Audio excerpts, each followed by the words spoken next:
Welcome back to the channel. Today we're looking at the Pyromaniac, another very difficult boss, one that a lot of people get stuck at, and he has a lot of different moves that you need to look out for, whereas other enemies were very much just like dodge and roll away. He has some specific moves which are quite difficult. So let's look at the stats over here. He's very strong against fire, obviously, strong against lightning, normal against toxic, but very weak against ice.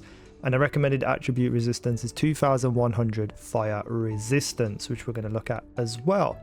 One thing about him is when he is frenzied, you want to be aiming for his back at this little crystal amplifier thing to be able to blow that up to get him out of frenzy. Everything else is fairly much the same as other Colossus. You shoot the shoulders, you take them off, you shoot the cores, you take them off, and such things like that. So if you can, you should be using Viessa. This boss is weak to ice, and a lot of VS's moves are quite powerful for direct hit, like the frost shards, and also as well the blizzard. If you get him down into like when he goes down onto one knee and you pop this blizzard on him, you will do a tremendous amount of damage. You have the cold snap for like the close range little enemies if you need to take them out quickly. So this is the setup I'm going with. Nimble fingers for that skill cooldown, because you want to be hitting him with as many of your abilities as you can. Increased defense for obvious reasons, increased HP for obvious reasons, technician to get more skill damage out there, and then I've got heat antibody for 1242 because I didn't have enough Kuiper shards to put this up any further. But on top of that, I had heat release, which was another one that I had from a while ago. You get burn immunity and fire resistance plus 14%. So these are going to add up together really well. Plus you won't burn from any of his attacks. If you don't have heat release, just make heat antibody a lot better than it needs to be. Put it up to like 3000 or whatever. So those are the perks that I am rocking with. And I think this is a really good setup to counteract his fire. So these are the mods that I'm using on my weapon, and you can see I have quite a few different cool mods on here. First and foremost, firearm attack plus with rifling reinforcement, very important.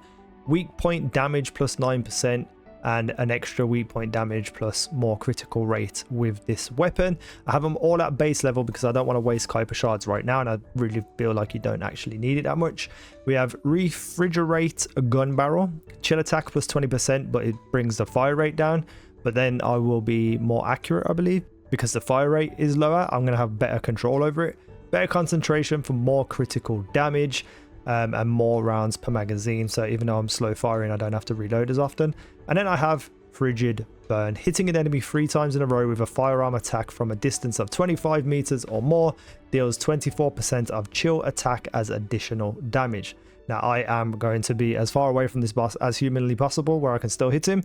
So I'm feeling like this is going to be a really good addition to this build. If you don't have this, then, you know, power up your rifling reinforcements and other things like refrigerate gun barrel. Power up some of them to take up all the module capacity that you can. I also have a shotgun, which I'm probably not going to use, but it's got chill attack on it. So like if we're really low health and I need to reload a weapon, I'll switch to this instead and fire off some shots. But it's just there as like an extra little weapon. Unfortunately, I just don't have better reactors or any of these here, but these are as good as they're going to get at the moment. Right, so the Pyromaniac fight is fairly straightforward. He just does a lot of damage if you don't have the right heat resistances, but also as well, a couple of his moves, people just get hit by it all the time, and it's so infuriating when you're trying to play.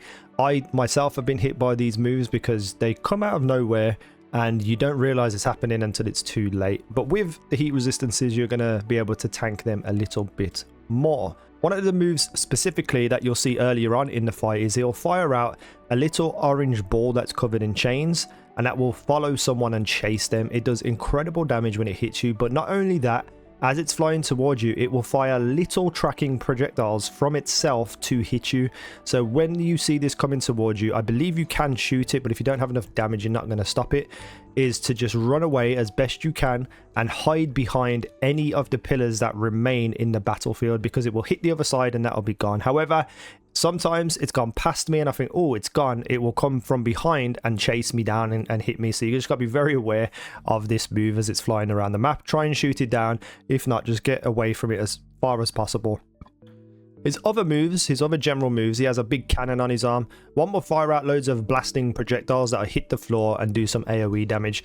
fairly easy to dodge. You're going to take a little bit of damage here and there because it is splash damage, but for the most part it's just shoot, shoot, shoot, dodge, shoot, shoot, dodge. You know, just keep dodging as you're shooting to avoid those projectiles. He's a very slow moving character, so even when he's frenzied onto you and locked onto you, he kind of doesn't like chase you down, so you don't feel an immediate threat. However, his range on his attacks is a lot greater than most enemies, so you do have to be at a fair distance and constantly dodging.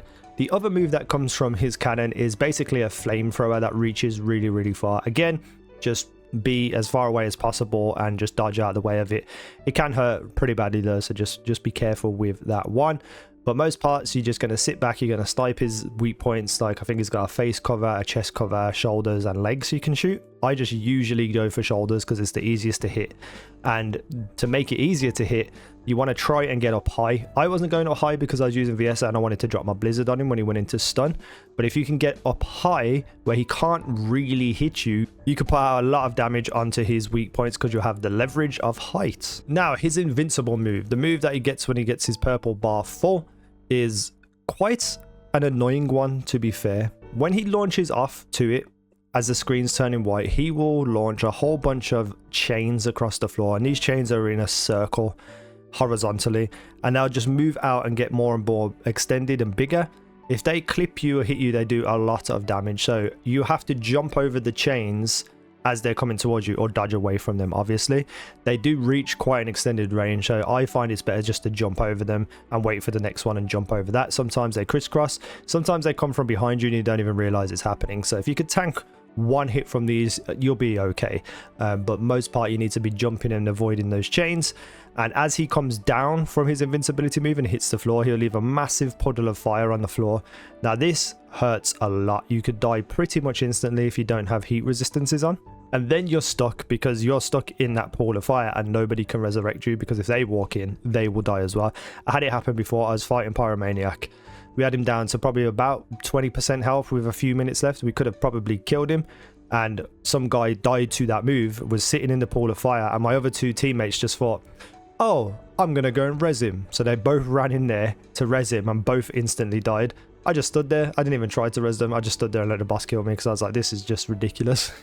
So just be warned about that lava pit. Usually when he hits the floor, he also launches a whole bunch more of that chain attack, and then when he's in that move as well, his arm cannon will do like a flamethrower but also a chain at the same time, which is similar to just the flamethrower on its own, except it does more damage.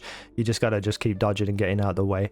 His back is where you kill him to be able to get him out of the invulnerable state. There's like a little battery thing on his back that you need to shoot. However, most of the time nobody's really going to hit that unless you're just an expert at the game or a higher level, so you can tank some stuff. So basically just avoid the chains, avoid any damage until he naturally comes out of immunity. It's absolutely, you know, if you can get it, great. If you don't, you can do enough damage to Pyromaniac to not have to worry about getting it down. And that's about it really. Pyromaniac is a challenging fight. I don't think when you first get to it at level, I don't think it's as bad as either Devourer or Dead Bride, but it can be challenging in terms of people not knowing what they're doing, and there's no real specific mechanics to this fight, not really, so you just got to put out enough damage and avoid his very burning attacks and you'll get through it, and hopefully you get a good team to do it. So let me know what you're thinking down below. Do you enjoy the Colossus in this game? Thank you for watching. I've been easynow. You guys have been awesome.